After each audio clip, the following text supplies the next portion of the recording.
आपको एक तरफ दिखाई दे रहा है कि बीजेपी प्लस शिवसेना शिंदे साहब के पास जो है उनके नंबर्स क्या होंगे, जो सबसे पहला डेटा आएगा वो यहीं पर फ्लैश होगा।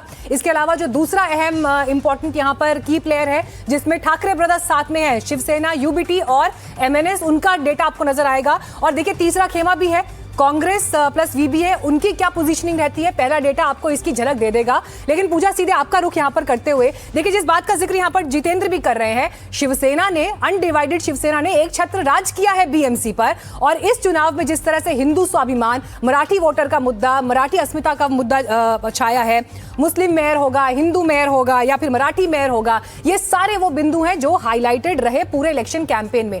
अभी तक का वोटिंग परसेंटेज किस तरफ इशारा कर रहा है, और अगर कोई ये बाइफिकेशन आपके पास भी आया हो कि कहां किस एरिया का वोटिंग पैटर्न क्या कहता है? पूजा,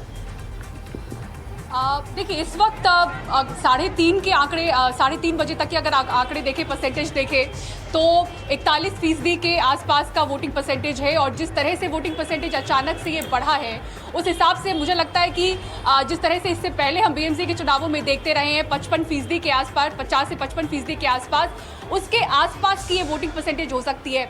अगर इससे ऊपर बढ़ती है तब आप सोचें कि किसके तरफ और क्यों ये आंकड़ा और बढ़ सकता है, क्योंकि यहाँ पर नया क्या है, यहाँ पर ये नया है कि ठाकरे भाई पहली बार एक साथ आए हैं, जो 20 सालों में नहीं हुआ वो इस बार हुआ है। तो क्या वो एक वजह होगी कि वोटिंग परसेंटेज ऊपर जाएगा? क्योंकि अचानक से हमने देखा शुरुआत तो बड़ी धीमी हुई थी, लेकिन उसके बाद देखा हमने कि 2 बजे के बाद जो ये परसेंटेज है वो ऊपर जाता हुआ दिखा।